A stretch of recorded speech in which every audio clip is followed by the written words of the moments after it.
9 সেপ্টেম্বরে হবে ডাকসু নির্বাচন। আপিল বিভাগের রায়, ভোট বানচালে নীল নকশার অভিযোগ, বৈষম্য বিরোধীদের, গণধর্ষণের হুমকি দেয়া শিক্ষার্থী বহিষ্কার। রাজনৈতিক উস্কানিতে আক্রমণের শিকার হয় নারীরা, অভিযোগ নারী নেত্রী ও বিশিষ্টজনদের। নারী বিদ্বেষীদের আগামী নির্বাচনে বর্জনের আহ্বান। ফেরারি আসামিদের ভোটে অযোগ্য ঘোষণা আর ফলাফল বাতিলে নির্বাচন কমিশনের ক্ষমতা পুনর্বহালের প্রস্তাব ইসির। নতুন শহরের জন্ম হবে মহেশখালী মাতার বাড়িতে, জানালেন প্রধান উপদেষ্টা। অন্তর্বর্তী সরকার থাকায় বিনিয়োগ করছে না কেউ, মন্তব্য আমির খসরুর। মালয়েশিয়া অভিযানে 4 শতাধিক বাংলাদেশি সহ আটক 7 শতাধিক। বাংলাদেশে নয়া মার্কিন রাষ্ট্রদূত হিসেবে মনোনীত ব্রেন্ট ক্রিস্টেনসেন। দেখছিলেন ক্রাউন সিমেন্ট সংবাদ শিরোনাম। 9 সেপ্টেম্বর ঢাকা বিশ্ববিদ্যালয় কেন্দ্রীয় ছাত্র সংসদ ডাকসু নির্বাচনে আর কোনো বাধা নেই। নির্বাচন স্থগিত করে হাইকোর্টের দেয়া আদেশ আপিল বিভাগেও স্থগিত হয়। ডাকসু নির্বাচন নিয়ে আইনি জটিলতা কাটল। নাবিল জাহাঙ্গীরের রিপোর্ট। ডাকসু নির্বাচন নিয়ে আইনি জটিলতা শুরু হয় শিবির সমর্থিত জিএস প্রার্থী SM ফরহাদের প্রার্থিতা বাতিল চেয়ে করা একটি রিট আবেদনকে ঘিরে। ফরহাদ নিষিদ্ধ ঘোষিত সংগঠন ছাত্রলীগের পদে ছিলেন দাবি করে তার প্রার্থিতা চ্যালেঞ্জ করে হাইকোর্টে রিট আবেদনটি করেন অপরাজয় ৭১, অদম্য ২৪ মনোনীত মুক্তিযুদ্ধ ও গণ আন্দোলন বিষয়ক সম্পাদক BM ফাহমিদ আলম। প্রাথমিক শুনানি নিয়ে মঙ্গলবার বিকালে ৩০ অক্টোবর পর্যন্ত ডাকসু নির্বাচন স্থগিত ঘোষণা করে হাইকোর্ট। এর ৪৫ মিনিটের মধ্যে ঢাকা বিশ্ববিদ্যালয়ের আবেদনের পরিপ্রেক্ষিতে হাইকোর্টের এই আদেশ চেম্বার আদালতে স্থগিত হয়। বুধবার সকালে প্রধান বিচারপতি ডক্টর সৈয়দ রেফাত আহমেদের নেতৃত্বাধীন 7 সদস্যের পূর্ণাঙ্গ আপিল বেঞ্চে হাইকোর্টের দেয়া আদেশটি স্থগিত চেয়ে করা আবেদনের শুনানি শুরু হয়। রিটকারীর আইনজীবী আদালতকে বলেন, ডাকসু নির্বাচন স্থগিত করার কোনো আবেদন তারা করেননি। সাবমিশনের প্রথমেই এটা আমি বলেছিলাম যে ডাকসুর ইলেকশন স্থগিত হবে, এটা আমরা চাইনি। শুধুমাত্র একটাই বিষয়, SM ফরহাদ বিবেচ্য বিষয় নয়। বিবেচ্য বিষয় হচ্ছে যে কেউ যেন নিষিদ্ধ ঘোষিত ছাত্রলীগের নির্বাচন অংশ নিতে পারে। পরে ৩০ অক্টোবর পর্যন্ত হাইকোর্টের দেয়া আদেশ স্থগিত ঘোষণা করে আপিল বিভাগ। হাইকোর্ট বিভাগ যে ডাকসু নির্বাচনের উপর স্থগিতাদেশ দিয়েছিলেন, এটি অনারেবল জাজ ইন চেম্বার স্টে করে দিয়েছিলেন। আজকে বাংলাদেশের সর্বোচ্চ আদালত হাইকোর্ট ডিভিশনের আদেশের উপর স্থগিতাদেশ দিয়েছেন। বলেছি যে আসলে কখনোই উনি কোনোদিন ওই নিষিদ্ধ সংগঠনের সাথে জড়িত ছিলেন না। আদালত আমাদের এই বক্তব্য গ্রহণ করেছেন এবং আদালতের কাছে আমরা আবেদন করেছি এইগুলো বিষয়গুলো মোটামুটি ডিসপিউটেড কোয়েশ্চেন অফ ফ্যাক্ট এবং রিট পিটিশনটাই রক্ষণীয় না, এখানে রুলই ইস্যু হয় না। ফরহাদের প্রার্থিতা বাতিল চেয়ে হাইকোর্টে করা রিট আবেদনটির পরবর্তী শুনানি ৩০ অক্টোবর। নাবিল জাহাঙ্গীর, বাংলা ভিশন, ঢাকা। নির্বাচন বানচালে নীল নকশার ছক এঁকেছে ডাকসু নির্বাচন কমিশন, এমন অভিযোগ বৈষম্য বিরোধী গণতান্ত্রিক ছাত্র সংসদের। আর শিক্ষার্থীদের দাবির মুখে ঢাকা বিশ্ববিদ্যালয়ে 3 দিন ক্লাস পরীক্ষা বন্ধের বিষয়টি পুনর্বিবেচনার সিদ্ধান্ত নিয়েছে ডাকসু নির্বাচন কমিশন। এদিকে বিশ্ববিদ্যালয়ের এক ছাত্রীকে হুমকি দিয়ে আপত্তিকর স্ট্যাটাসের জন্য শিক্ষার্থী আলী হোসেনকে 6 মাসের জন্য বহিষ্কার করা হয়েছে। রিপোর্ট সৈয়দ আব্দুল মুহিতের। উৎসব মুখর পরিবেশে ডাকসু নির্বাচন ঘিরে চলছে প্রার্থীদের প্রচার প্রচারণা। ঢাকা বিশ্ববিদ্যালয়ের বিভিন্ন পয়েন্টে দাঁড়িয়ে ভোটারদের সমর্থন চাওয়ার পাশাপাশি প্রার্থীরা দিচ্ছেন নানা প্রতিশ্রুতি। ছাত্রদল, ছাত্র শিবির, বাম জোট, স্বতন্ত্র শিক্ষার্থী জোটের প্রার্থীরাও প্রচারণায় অংশ নেন। নির্বাচন সুষ্ঠু, নিরপেক্ষ ও অংশগ্রহণমূলক করতে কার্যকর পদক্ষেপ নেওয়ার দাবিতে chief returning officer doctor Mohammad জসিমউদ্দিনের সাথে সিনেট ভবনে বৈঠক করে ছাত্রদলের প্রার্থীরা। ডাকসু নির্বাচন 2025 সেটাকে সুন্দর, সুষ্ঠু, নিরপেক্ষভাবে অনুষ্ঠিত করার জন্য আমরা নির্বাচন কমিশনের সাথে আমাদের যে আলোচনা সেটা আমরা তুলে ধরেছিলাম আর কি। এদিকে ভোট কেন্দ্র পুনর্বিন্যাস করা সহ বেশ কয়েকটি দাবিতে মধুর ক্যান্টিনের সামনে সংবাদ সম্মেলন করে বৈষম্য বিরোধী গণতান্ত্রিক ছাত্র সংসদ। সংবাদ সম্মেলন করে আরও কয়েকটি প্যানেল। 9 তারিখে নির্বাচন, 10 তারিখে তারা বিশ্ববিদ্যালয় বন্ধ রেখেছেন।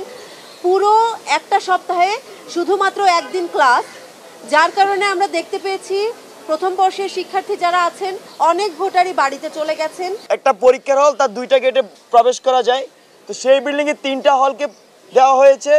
তো সেই 3টা হল কোনোভাবে এটা ফিজিবল না সেখানে ঠিকঠাকভাবে ভোট দেওয়া। কেউ প্ল্যান ষড়যন্ত্র করতে পারে, কিন্তু ঢাকা বিশ্ববিদ্যালয়ের যে স্বতঃস্ফূর্ত শিক্ষার্থীদের যে রেসপন্স আমরা গতকাল এবং পরশু দেখেছি, যে রিয়াকশন দেখেছি, এই রিয়াকশন কিন্তু তৈরি করতে হয় না, এই রিয়াকশন অটো থাকবে। কারণ ডাকসু সবার আত্মার সাথে মিশে গেছে শিক্ষার্থীদের। ডাকসু যদি আপনি না দিতে চান, বানচাল করতে চান, আপনার অস্তিত্ব থাকবে না এখানে। ডাকসু হতে হবে, ষড়যন্ত্র করে কেউ পারবে না। ডাকসু টাইমলি হবে। ঢাকা বিশ্ববিদ্যালয়ের শিক্ষার্থীরা সবাই সমন্বিতভাবে একটা ব্যাপারে একমত, ডাকসু টাইমলি হতে হবে। চিফ নির্বাচন কর্মকর্তা জানালেন, ভোট কেন্দ্রে বুথ সংখ্যা ভোট গ্রহণের সময় বাড়ানো হচ্ছে, কেন্দ্রগুলো সিসিটিভির আওতায় থাকবে। ক্যারেক্টার অ্যাসাসিনেশন করার চেষ্টা হচ্ছে, চরিত্রহননের চেষ্টা চলতেছে। এই বিষয়ে আমরা আজকে কঠোরভাবে একটা বিজ্ঞপ্তি দিয়েছি। 8টা কেন্দ্রে 500টা বুথ হবে, সেখানে আমরা বাড়িয়ে 710টা করেছি। আমরা প্রতি ভোটারের জন্য 8 মিনিট সময় রেখেছি, 1 ঘন্টা সময় বাড়িয়েছি ভোটিং টাইম। 8টা থেকে বিরতিহীনভাবে 4টা পর্যন্ত ভোটিং চলবে। তার যে অপরাধ সেটি সে স্বীকার করেছে, আমাদের যে তদন্ত কমিটি সেখানেও স্বীকার করেছে। তো সেটি তো সেলে যাবে, আমাদের নারী নির্যাতন প্রতিরোধ যে সেল আছে সেলে যাবে। সেখান থেকেও রিপোর্ট আসার পরে সিন্ডিকেটে নিশ্চয়ই পরবর্তীতে সিদ্ধান্ত গ্রহণ করা হবে। প্রাথমিকভাবে এখন 6 মাসের জন্য একেবারে ইমিডিয়েটলি তাকে বহিষ্কার করা হয়েছে। 7 সেপ্টেম্বর পর্যন্ত প্রচারণা চালাতে পারবেন প্রার্থীরা। সৈয়দ আব্দুল মুহিত, বাংলা ভিশন, ঢাকা। রাজনৈতিক উস্কানিতে নারীরা সব ক্ষেত্রেই আক্রমণের শিকার হয় বলে অভিযোগ করেছেন নারী নেত্রী ও বিশিষ্টজনেরা। তারা বলেন, নারীদের অধিকার নিশ্চিতে নারী বিদ্বেষী রাজনৈতিক দল বা প্রার্থীকে আগামী নির্বাচনে বর্জন করতে হবে। আন্তর্জাতিক সিডো দিবস উপলক্ষে আলোচনা সভায় এসব কথা বলেন বক্তারা। আসমা আক্তার নুপুরের প্রতিবেদন। মঙ্গলবার সকালে রাজধানীর সিডাপ মিলনায়তনে আন্তর্জাতিক সিডিও দিবস উপলক্ষে সংসদীয় নারীর কার্যকর ও ফলপ্রসূ প্রতিনিধিত্ব সংরক্ষিত নারী আসনে সরাসরি নির্বাচন শীর্ষক গোলটেবিল আলোচনা সভার আয়োজন করে সামাজিক প্রতিরোধ কমিটি। এতে যোগ দেন বিভিন্ন নারী অধিকার কর্মী, সংগঠন ও রাজনৈতিক নেতারা। বক্তারা বলেন, পুরুষতান্ত্রিক চিন্তাভাবনা থেকে বের হতে পারছে না রাষ্ট্র ব্যবস্থা। রাজনৈতিক রোষানলে নারীরা হয়রানিও হয় সব ক্ষেত্রে। গত 1 বছরে আমাদের নারী বিদ্বেষ আরো বৃদ্ধি পেয়েছে। নারীর উপরে নারীর খুব সংগঠিত পরিকল্পিতভাবে আমার মুক্ত সংস্কৃতি চর্চা থেকে শুরু করে যেখানে নারীর অংশগ্রহণ আছে সেগুলো আক্রমণের শিকার ফেলছে। নারীদের অধিকার নিশ্চিত করতে নারী ভোটারদের শক্ত অবস্থান জরুরি, আর নারী বিদ্বেষীদের বর্জন করতে হবে বলে মন্তব্য করেন তারা। নারী 3টা আসনে ইলেকশন করবে কিংবা 2টা আসনে ইলেকশন করবে, অথচ নামের সাথে সংরক্ষিত থাকবে। কেন নামের সাথে সংরক্ষিত থাকবে? কোনো পুরুষের নামের সাথে তো সংরক্ষিত থাকে না। তাহলে পুরুষেরও এই ব্যবস্থা করা হোক যে পুরুষও 2টা জায়গায় ইলেকশন করবে। পুরুষ মাঝে মাঝে বলে, ইস আমি কেন নারী হলাম না, তাহলে তো আমি সংরক্ষিত কোটায় একটা এমপি হতে পারতাম। আসলে সময় এখন অনেকের জন্য প্রতিকূল না, তার মধ্যে বিশেষ করে নারীদের জন্য এটা খুবই ক্ষোভের কথা, দুঃখের কথা। এই কারণে কারণ এইবারও যে গণ-অভ্যুত্থান হলো, এই গণ-অভ্যুত্থানে নারীরা বিশেষ করে একেবারে কিশোর তরুণীরা যে অভূতপূর্ব ভূমিকা রেখেছে, অতীতে এরকম ভূমিকা রেখেছে কিনা এটা দেখার ব্যাপার। নারী অধিকার বাস্তবায়ন না হওয়ার পেছনে রাষ্ট্রীয় অবহেলাকে দায়ী করে বক্তারা বলেন, নারীদের বৈষম্য দূরীকরণে কার্যকর পদক্ষেপ নিতে হবে। আমরা অতীতে যেটা দেখেছি যে সরাসরি সংরক্ষিত আসনগুলোতে বিভিন্ন দল কর্তৃক মনোনীত হয়ে আসেন, তার ফলে সেখানে কিন্তু তাদের অধিকার বোধটা একটু কম থাকে। কিন্তু এই আসনগুলোতে যদি সরাসরি নির্বাচন হয় তাহলে তাদের একটা দায়বদ্ধতা থাকবে এলাকার নারী পুরুষ সকলের কাছে, এবং এভাবে তারা ধীরে ধীরে তাদের নির্বাচনী এলাকা গড়ে তুলতে পারবেন। দলীয়ভাবে প্রতিযোগিতায় যেতে হবে না। নারীর ক্ষমতায়ন ও রাজনৈতিক অংশগ্রহণ নিশ্চিত করতে সরাসরি নির্বাচনের মাধ্যমে নারীর প্রতিনিধিত্ব বাড়ানো জরুরি বলে মনে করেন বক্তারা। আসমা আক্তার নুপুর, বাংলা ভিশন, ঢাকা। আদালত ঘোষিত ফেরারি আসামি নির্বাচনে অংশ নিতে পারবে না এমন বিধান আইনে যুক্ত করার প্রস্তাব করেছে নির্বাচন কমিশন। এছাড়া না ভোট শুধু একক প্রার্থীর আসনে কার্যকর করা ও ফলাফল বাতিলে নির্বাচন কমিশনের ক্ষমতা পুনর্বহালের প্রস্তাবও করেছে কমিশন। বিস্তারিত মোবাশ্বের আহমেদের রিপোর্টে।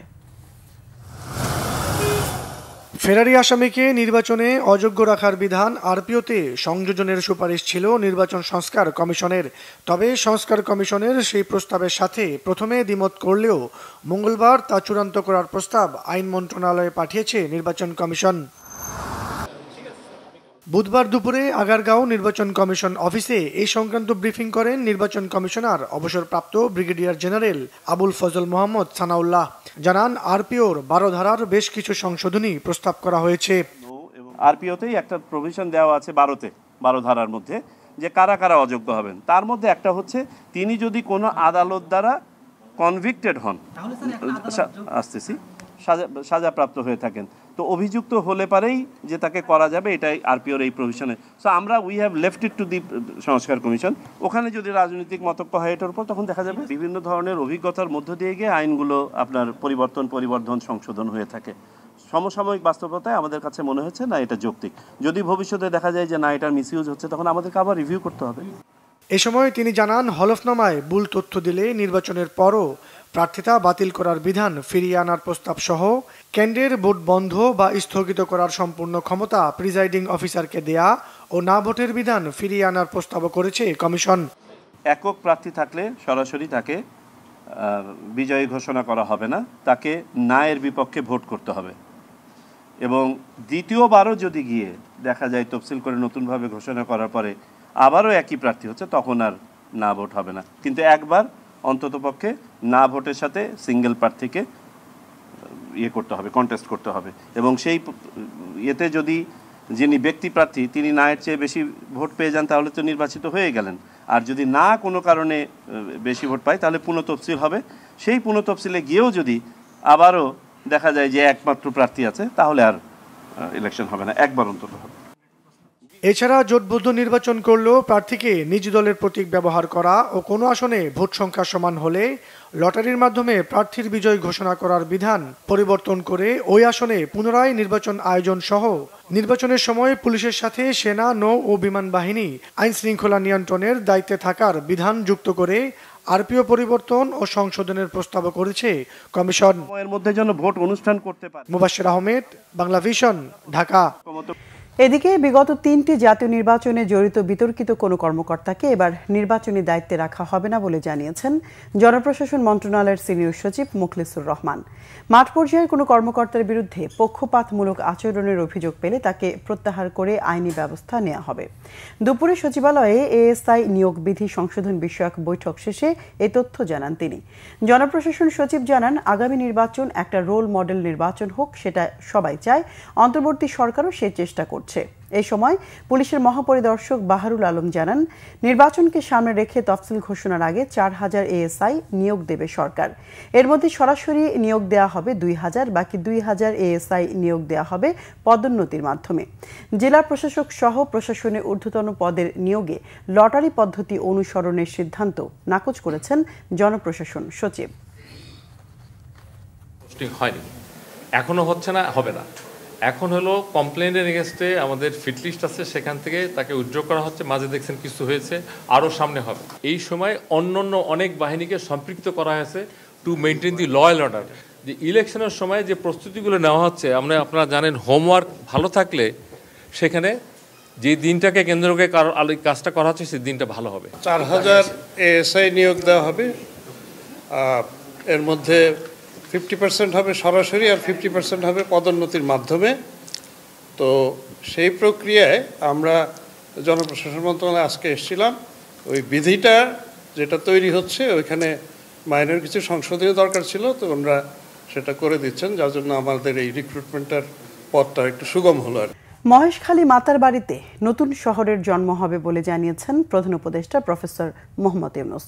প্রধান উপদেষ্টা প্রফেসর মোহাম্মদ ইউনুসের সঙ্গে নবগঠিত মহেশখালী সমন্বয় উন্নয়ন কর্তৃপক্ষ মিডার সদস্যদের বৈঠকে প্রধান উপদেষ্টা এই কথা বলেন। বুধবার দুপুরে রাষ্ট্রীয় অতিথি ভবন যমুনায় মিডার চেয়ারম্যান চৌধুরী আশিক মাহমুদ বিন হারুন মহেশখালী মাতার বাড়ির প্রকল্পের উপর একটি প্রেজেন্টেশন দেন। মিডার আগামী 4 মাসের কর্মপরিকল্পনা উপস্থাপন করেন তিনি। আশিক চৌধুরী জানান, প্রকল্প বাস্তবায়ন হলে প্রায় 25 লাখ লোকের প্রত্যক্ষ ও পরোক্ষ কর্মসংস্থান হবে এবং জিডিপিতে $150 বিলিয়ন মার্কিন ডলার যুক্ত হবে। বৈঠকে গভীর সমুদ্র নিয়ে গবেষণার উপর জোর দেন প্রধান উপদেষ্টা। মহেশখালী অঞ্চলে একটি আন্তর্জাতিক মানের ট্রেনিং ফ্যাসিলিটি গড়ে তোলার কথাও বলেন তিনি। পরে ফরেন সার্ভিস একাডেমিতে মিডার চেয়ারম্যান চৌধুরী আশিক মাহমুদ বিন হারুন মাস্টার প্ল্যানের বিস্তারিত তুলে ধরেন। বলেন, মহেশখালীকে সিঙ্গাপুর বা সাংহাইয়ের মতো বন্দর নগরী রূপে গড়ে তুলতে এই ভিশন মাস্টার প্ল্যান করেছে সরকার। এছাড়া উত্তরা ইপিজেটে শ্রমিক নিহতের ঘটনাকেও দুঃখজনক উল্লেখ করেন আশিক চৌধুরী। বলেন, এরকম ঘটনা বিদেশি বিনিয়োগের গতি শ্লথ করতেই পারে। অপ্রীতিকর ঘটনা এড়াতে সরকার একটি ব্যবসা বান্ধব আইনি কাঠামো গড়ে তুলতে কাজ করবে বলেও জানান আশিক চৌধুরী। অন্তর্বর্তী সরকার থাকায় কেউ বিনিয়োগ করছে না বলে মন্তব্য করেছেন বিএনপির স্থায়ী কমিটির সদস্য আমির খুসরো মাহমুদ চৌধুরী। তিনি বলেন, নির্বাচন ঘোষণার পর থেকে ব্যবসায়ীরা বিনিয়োগের প্রস্তুতি নিচ্ছে। জুলাই আন্দোলনের কৃতিত্ব নিয়ে লড়াই করলে দেশের কোনো ভবিষ্যৎ থাকবে না বলেও মন্তব্য করেন বিএনপি নেতারা। রিপোর্ট করছেন সিকান্দার রেমান। রাজধানীর গুলশানের একটি হোটেলে জুলাই গণ অভ্যুত্থান শীর্ষক আলোচনা সভায় আমির খুসরো মাহমুদ চৌধুরী জানান, শেখ হাসিনার বিদায়ের পর জনগণের যে আকাঙ্ক্ষা তৈরি হয়েছে তা ধারণ করতে না পারলে রাজনৈতিক দলগুলোর কোনো ভবিষ্যৎ নেই। বিএনপি ক্ষমতায় গেলে 18 মাসে 1 কোটি মানুষের চাকরির ব্যবস্থা করার কথা আবারও জানান তিনি। সরকারি কর্মকর্তারা কাজ করতে পারতেছে না, আইন শৃঙ্খলা নাই, ব্যবসা বাণিজ্য নাই, যে ব্যবসার কথা বলে গেলেন উনি, দেশে কোনো ব্যবসা বাণিজ্য নাই, মিল ফ্যাক্টরি নতুন বিনিয়োগ হচ্ছে না। কারণ করবে না তো, এটা তো সম্ভব না। এই যে মানুষ যে বিনিয়োগ করে, টাকা তো শুধু না, আমার শ্রমের একটা বিনিয়োগ আছে, হ্যাঁ, আমার সময়ের একটা বিনিয়োগ আছে। তো সে যে সে কাজটা করবে, করার জন্য তার তো short term, mid term, long term একটা প্রজেকশন আছে। এখন তো সেটা নাই। ইন্টেরিয়াম মানে তো ইন্টেরিয়াম ভাই, তো বুঝতে হবে তো, ইন্টেরিয়াম মানে ইন্টেরিয়াম। এই অবস্থায় কেউ এখানে সিদ্ধান্ত কেন নেবে? এদিকে অবাধ ও সুষ্ঠু নির্বাচন অনুষ্ঠিত হলে ঢাকা বিশ্ববিদ্যালয় কেন্দ্রীয় ছাত্র সংসদ ডাকসু নির্বাচনে ছাত্র দলের প্যানেলই বিজয়ী হবে বলে আশাবাদী বিএনপির সিনিয়র যুগ্ম মহাসচিব অ্যাডভোকেট রুহুল কবির রিজভী।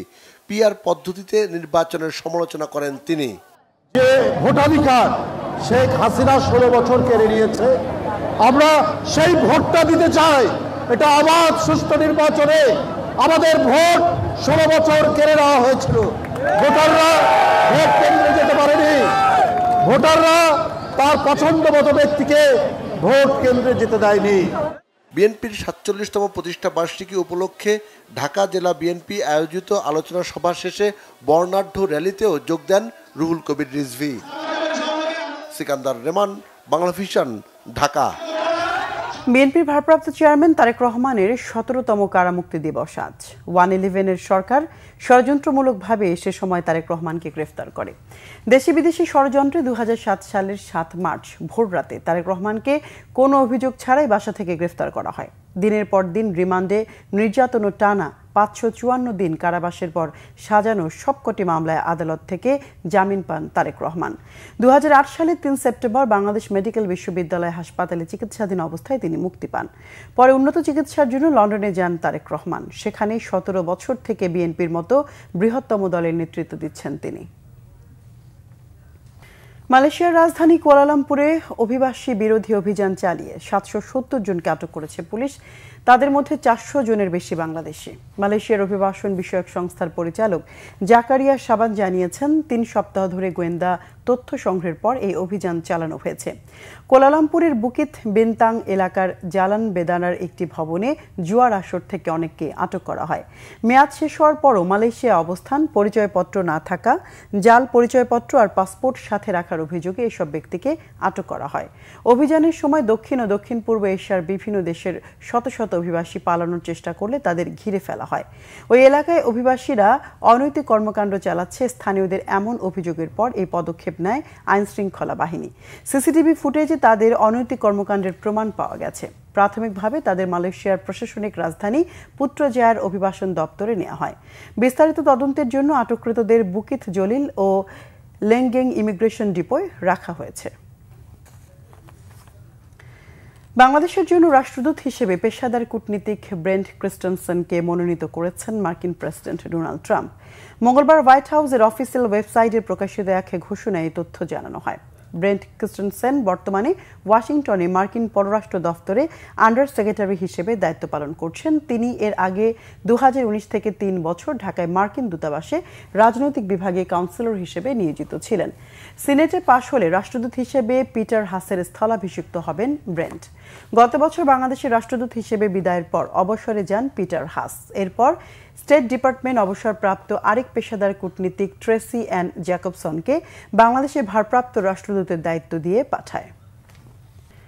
বহুল আলোচিত 21শে আগস্ট গ্রেনেড হামলা মামলায় যাবজ্জীবন কারাদণ্ডপ্রাপ্ত তারেক রহমান ও মৃত্যুদণ্ডপ্রাপ্ত সাবেক স্বরাষ্ট্র প্রতিমন্ত্রী লুৎফুজ্জামান বাবর সহ সব আসামির খালাসের রায়ের বিরুদ্ধে করা আপিলের উপর বৃহস্পতিবার রায় ঘোষণা করবেন আপিল বিভাগ। প্রধান বিচারপতি ডক্টর সৈয়দ রেফাত আহমেদের নেতৃত্বাধীন আপিল বেঞ্চ এই রায় ঘোষণা করবেন। এর আগে গত 21 জুলাই পর্যন্ত সর্বমোট 6 দিন এই মামলার আপিল শুনানি হয়। গত 1 ডিসেম্বর বহুল আলোচিত 21শে আগস্ট গ্রেনেড হামলার মামলায় যাবজ্জীবন কারাদণ্ডপ্রাপ্ত তারেক রহমান ও মৃত্যুদণ্ডপ্রাপ্ত সাবেক স্বরাষ্ট্র প্রতিমন্ত্রী লুৎফুজ্জামান বাবর সহ সব আসামিকে খালাস দেন হাইকোর্ট। বিচারিক আদালতের রায় বাতিল করে বিচারপতি AKM আসাদুজ্জামান ও বিচারপতি সৈয়দ এনায়েত হোসেনের সমন্বয়ে গঠিত হাইকোর্ট বেঞ্চ এই রায় ঘোষণা করেন। 2018 সালের 10 অক্টোবর বিচারিক আদালত সাবেক স্বরাষ্ট্র প্রতিমন্ত্রী লুৎফুজ্জামান বাবর ও বিএনপি নেতা আব্দুল সালাম পিন্টু সহ 19 জনের মৃত্যুদণ্ড দেন। একই সঙ্গে তারেক রহমান সহ 19 জনের যাবজ্জীবন কারাদণ্ড দেওয়া হয়। বিভিন্ন মেয়াদে কারাদণ্ড দেওয়া হয় অন্য 11 আসামিকে। 2004 সালের 21 আগস্ট আওয়ামী লীগের কেন্দ্রীয় সমাবেশে ভয়াবহ গ্রেনেড হামলাটি চালানো হয়। বিএনপি স্থায়ী কমিটির সদস্য ডক্টর আব্দুল মঈন খান বলেছেন, আওয়ামী লীগ ক্ষমতার লোভে দেশে একের পর এক ভুয়া ভোট করেছিল। তাদের স্লোগান ছিল, আমার ভোট আমি দেব, দিনের ভোট রাতে দিব। নরসিংদীর পলাশ উপজেলা মাল্টিপারপাস অডিটোরিয়ামে বিএনপির 47তম প্রতিষ্ঠাবার্ষিকীর অনুষ্ঠানে এসব কথা বলেন তিনি। মঈন খান বলেন, শহীদ রাষ্ট্রপতি জিয়াউর রহমান দেশে গণতন্ত্র প্রতিষ্ঠা করেছিলেন, কিন্তু আওয়ামী লীগ সেই গণতন্ত্র নষ্ট করে দিয়েছে। ছাত্র জনতার আন্দোলনে দুঃশাসনের পতনের পর হারানো গণতন্ত্র পুনঃপ্রতিষ্ঠার স্বপ্ন দেখছে মানুষ। এর আগে পলাশ উপজেলা প্রেস ক্লাবের নবগঠিত কার্যালয় উদ্বোধন করে সাংবাদিকদের সাথে মতবিনিময় করেন।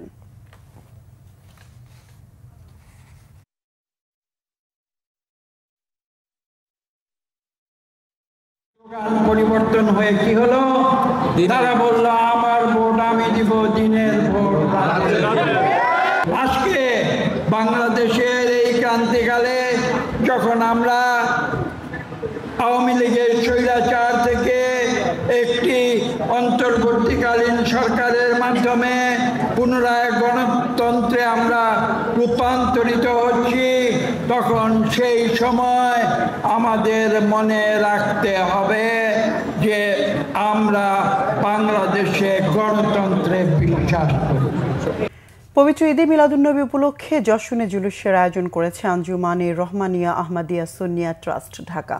বুধবার সকালে মোহাম্মদপুরের কাদেরিয়া তৈয়বিয়া কামিল মাদ্রাসা প্রাঙ্গণ থেকে যশোরে জুলুসে আনন্দ র্যালি বের হয়। র্যালিটি Shahjahan road, Iqbal road, Asad avenue, Asad gate, Mirpur road হয়ে ধানমন্ডি 27 নম্বর, 7 মসজিদ রোড, মোহাম্মদপুর বাস স্ট্যান্ড, 7 মসজিদ সুপারমার্কেট, শিয়া মসজিদ, রিং রোড, টিক্কাপাড়া, মরহুম হাজি চিনু মিয়া রোড হয়ে মাদ্রাসার সামনে গিয়ে শেষ হয়। যশোরে নেতৃত্ব দেন সৈয়দ মোহাম্মদ সাবির শাহ। বিশেষ অতিথি ছিলেন সৈয়দ মোহাম্মদ কাশিম শাহ ও সৈয়দ মোহাম্মদ মেহমুদ আহমেদ শাহ। পরে মুসলিম উম্মার শান্তি কামনা করে দোয়া করা হয়। ফিলিস্তিনের নির্যাতিত মুসলমানদের জন্য আল্লাহর বিশেষ রহমত কামনা করে মোনাজাত করা হয়।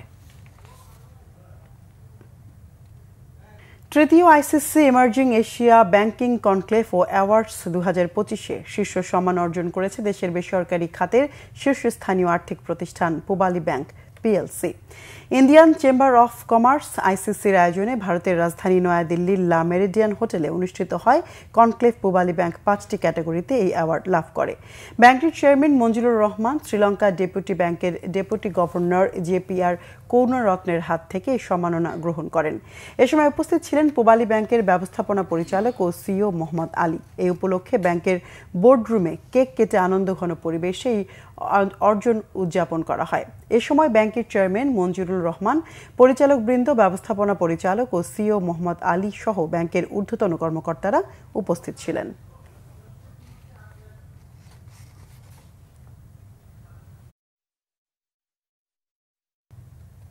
সংবাদ শেষ করব ক্রাউন সিমেন্ট শিরোনামগুলো আরেকবার জানিয়ে।